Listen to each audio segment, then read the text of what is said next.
Hello and welcome to Indus News live from Islamabad. I'm Jawad Tehami and these are the headlines.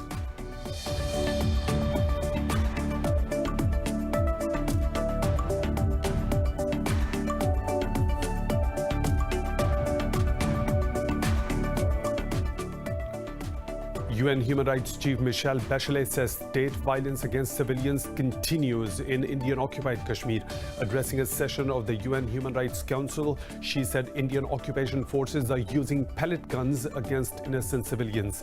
She added that there are severe restrictions on political activities and free media. Bachelet said new domicile rule and other constitutional changes for the occupied valley are generating deep anxiety.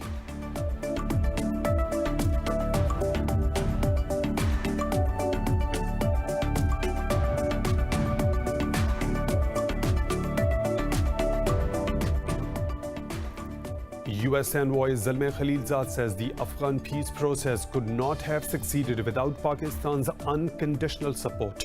He said this during a meeting with Pakistan's Army Chief General Qamar Javed Bajwa at the General Headquarters in Rawalpindi. General Bajwa said Pakistan is committed to fulfilling Prime Minister Imran Khan's vision of peace and connectivity in the region. The two sides also discussed matters of mutual interest and regional security. Palestine's Prime Minister Mohammed Shatayyeh says the Arab League has become a symbol of the Arab inaction. This comes as the US is set to host the signing ceremony of the normalization deals involving Israel, Bahrain and the UAE on Tuesday. Shatayyeh said the day will mark the defeat of the Arab League institution.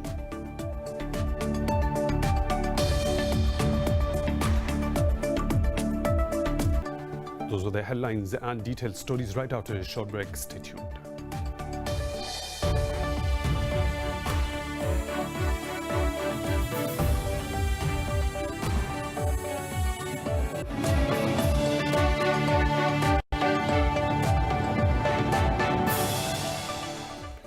Welcome back, and now for the news in detail. UN Human Rights Chief Michelle Bachelet says state violence against civilians continues in Indian-occupied Kashmir. Addressing a session of the UN Human Rights Council, she said Indian occupation forces are using pellet guns against innocent civilians. She said there are severe restrictions on political activities and free media. Bachelet said India's new domicile law and other constitutional changes for the occupied valley are generating deep anxiety.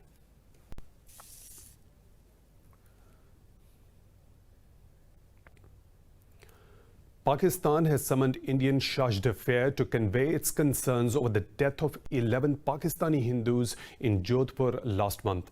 In a statement, the Foreign Office said the Indian government must be fully transparent about this unfortunate incident.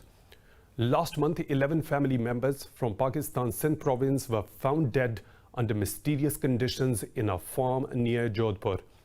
Spokesperson Zahid Hafiz Chaudhry said India has failed to share any substantive details regarding the cause and the circumstances of the deaths. For more on this, we have with us Dr. Ramesh Kumar, Member National Assembly of Pakistan. Thank you for your time at Indus News. Pakistan has repeatedly asked India to give the details about the incident, but to no avail. Why is India reluctant to cooperate?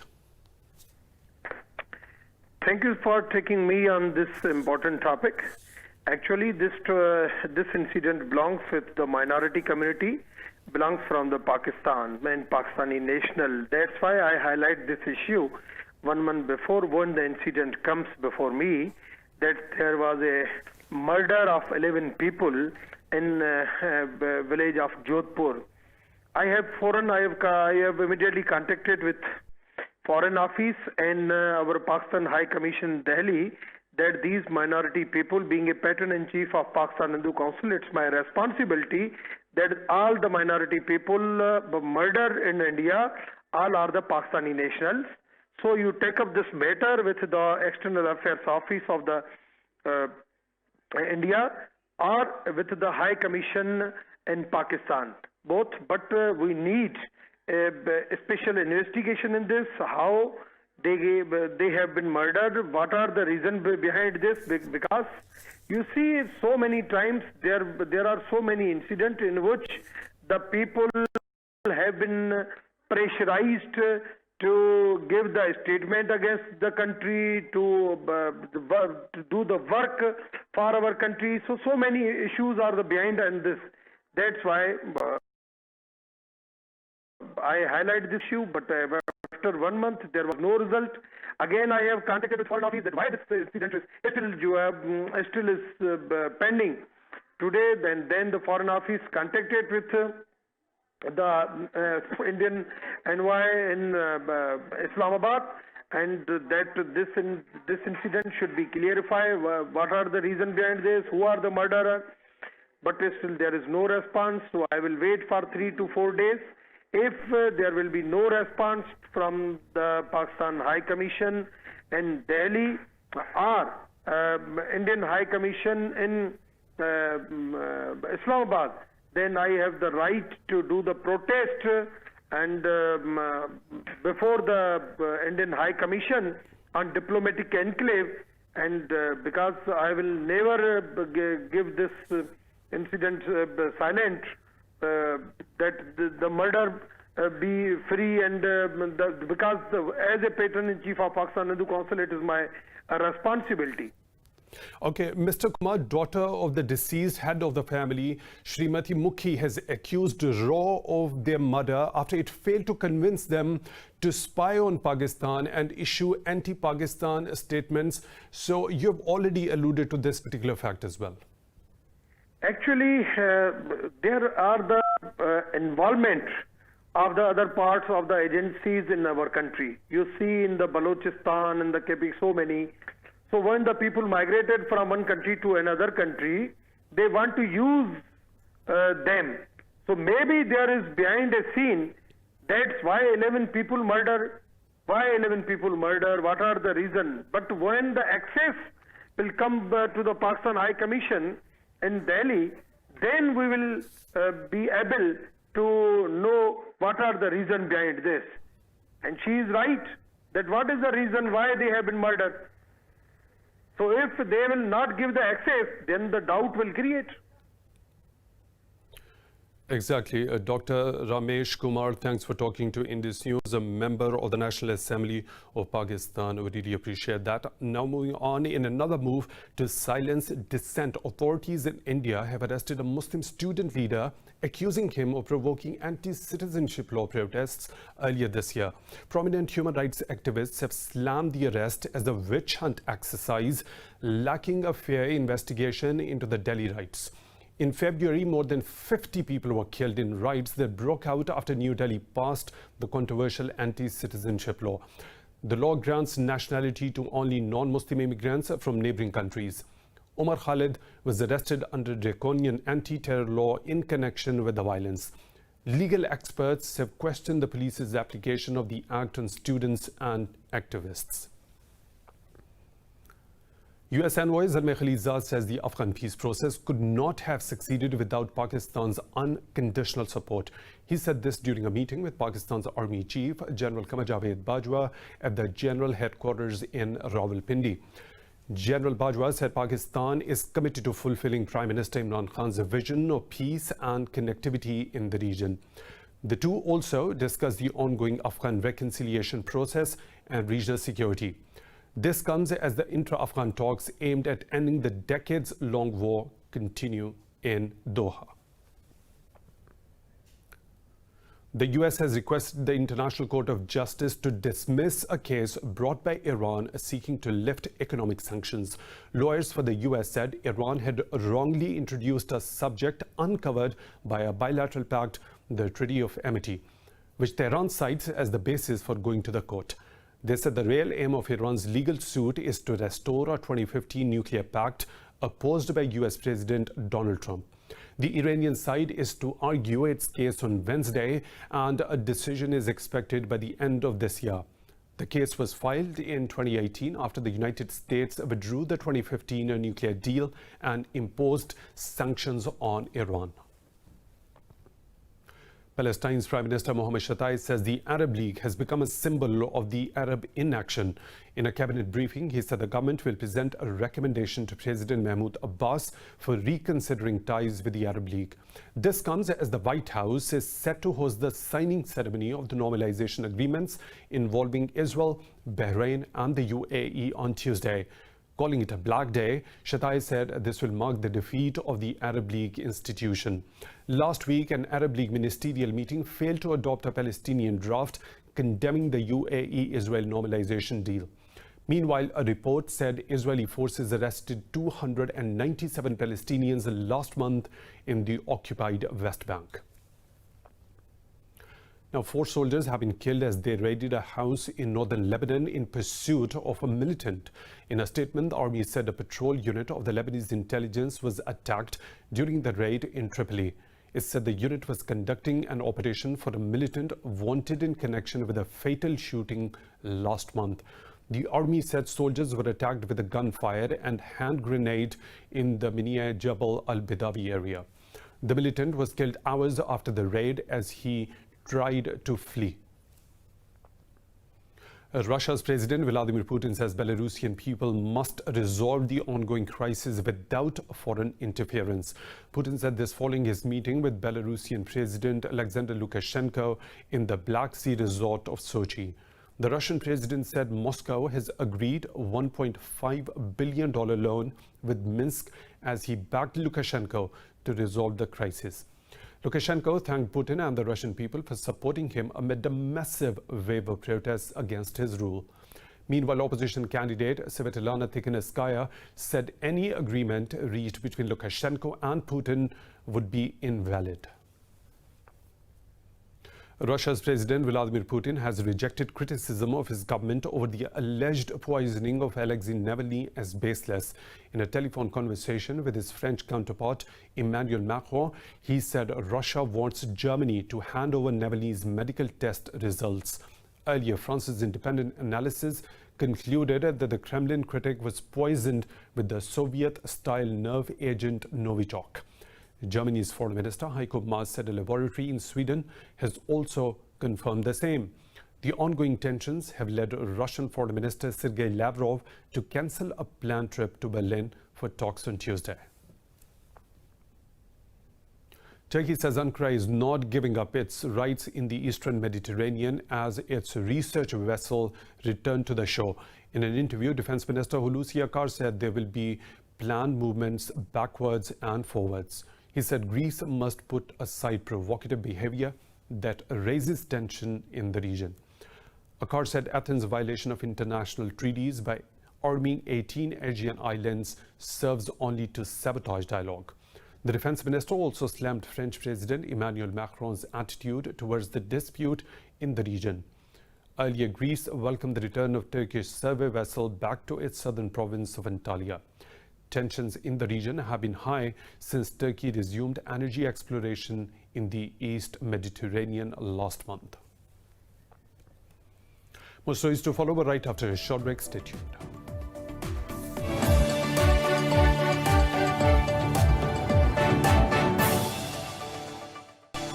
Welcome back. Beijing has rejected Washington's criticism over the detention of 12 Hong Kong activists in mainland China.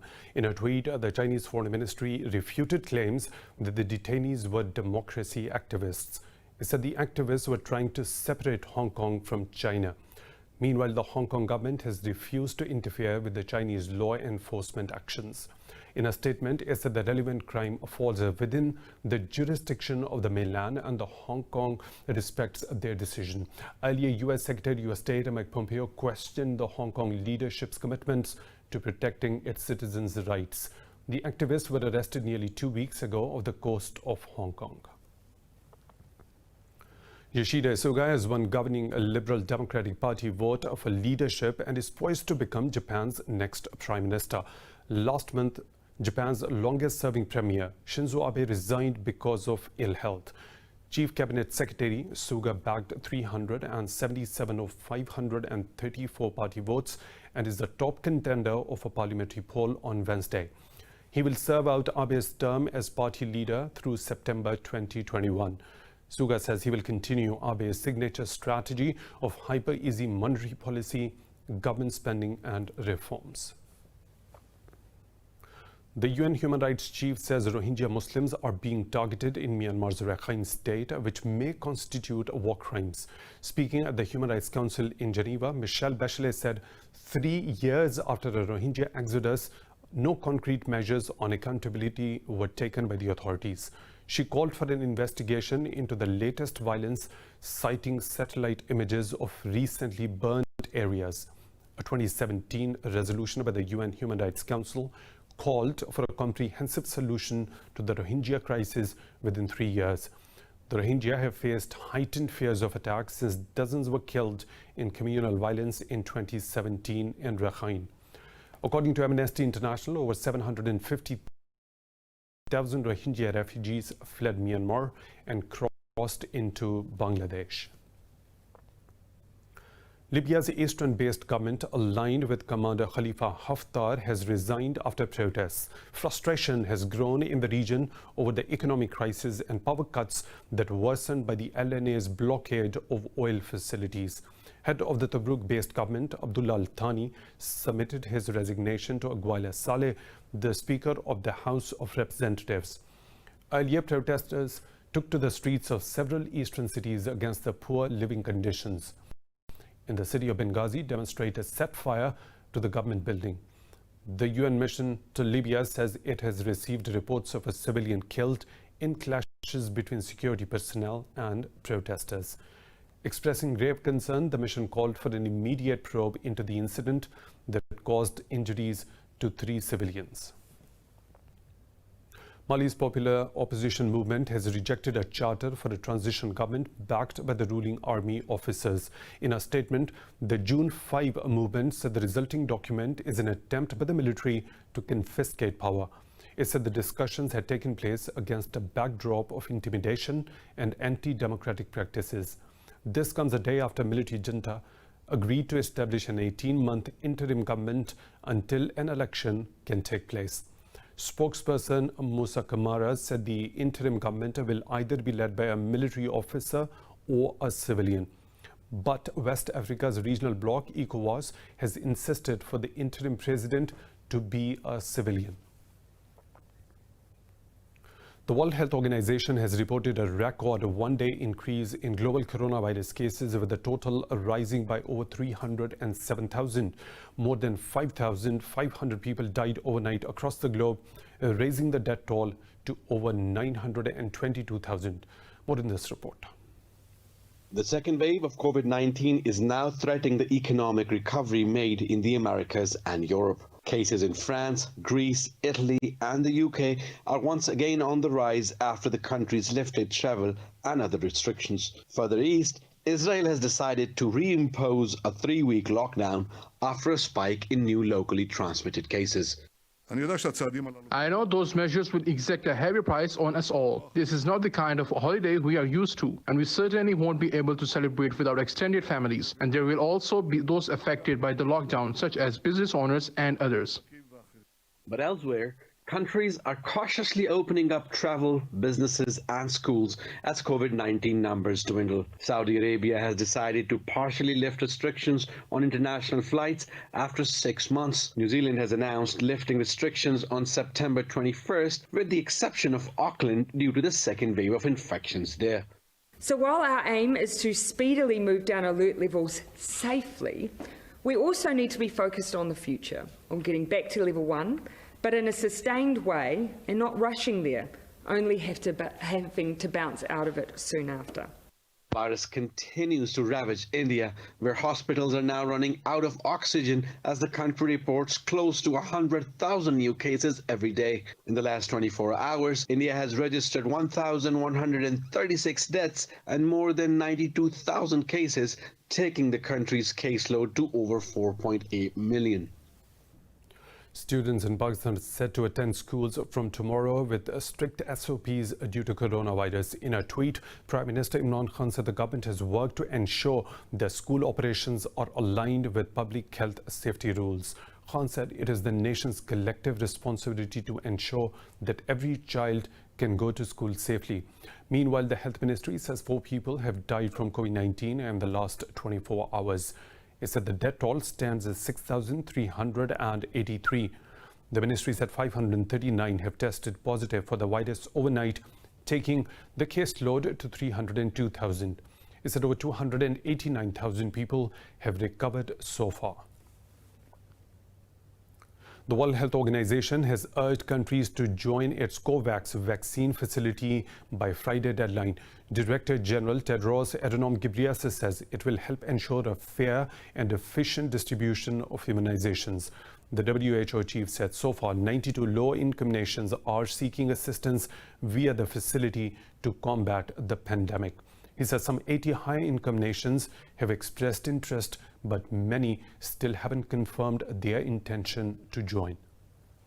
In our interconnected world, if people in low and middle-income countries miss out on vaccines, the virus will continue to kill and the economic recovery globally will be delayed.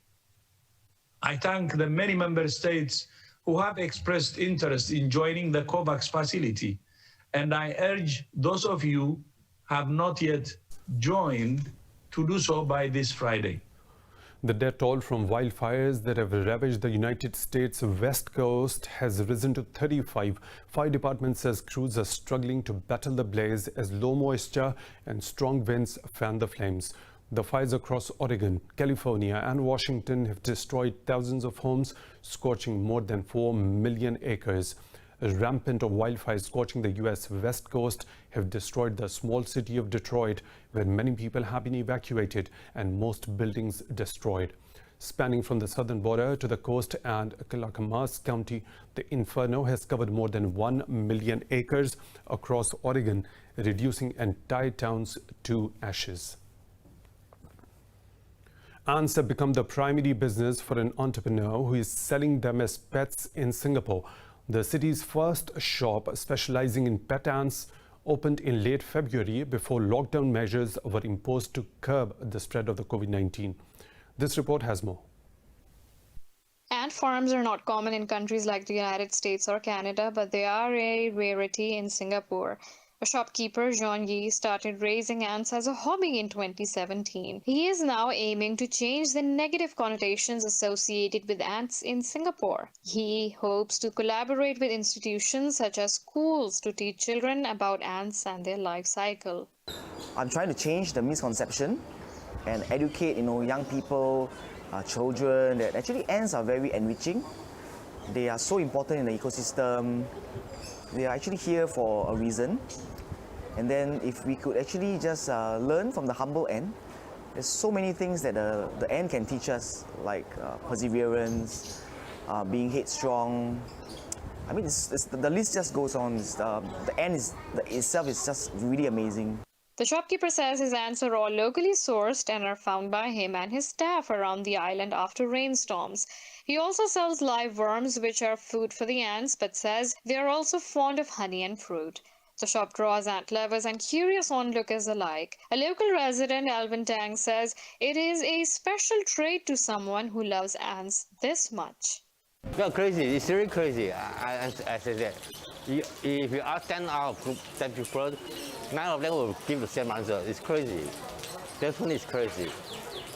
If you told me that somebody loves it so much, I mean, maybe it's a trait to them.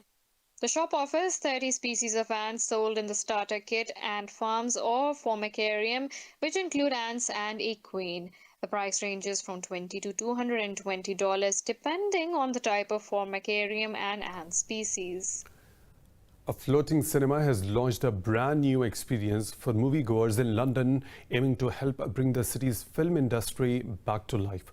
What about this unique cinema in this report? After a decline in coronavirus cases, cinemas across the UK were allowed to reopen in July, social distancing rules and face masks. The pandemic sure has brought in some new trends. On Regent's Canal in central London, over 100 moviegoers can float in, moor up and watch stars on the UK's biggest ever riverside screen, listening through noise-cancelling headphones. Just a comfortable way, I think, that we all feel safe as well, and we feel like we can still spend time together and make memories in such a unique way. It's just a new way to be safe, but also it's a new way to watch the movie. In line with government guidance, groups of up to 6 people from different households can take to the water. Open-air cinema is charging just over £16 for a deck chair and £34 per person for a boat for 8 people. Our revenue drops from March. Our revenue as a production company dropped by about 95%. So our industry has been hit really hard. So it's all about everyone now pivoting and coming up with new ideas, new ways of doing things. There are worries, though, that as winter approaches, outdoor events like this will not only be hit by worsening weather, but by a second wave of the virus. It's time for a short break. We'll be back with more stories. Stay tuned.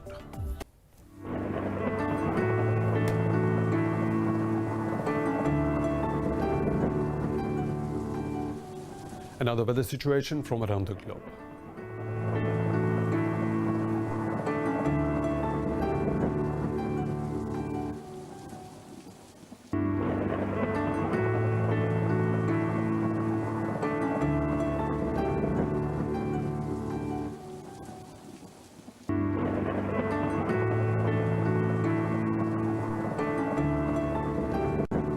And that's all for now. For the latest updates, you can follow us on social media at Indus.news.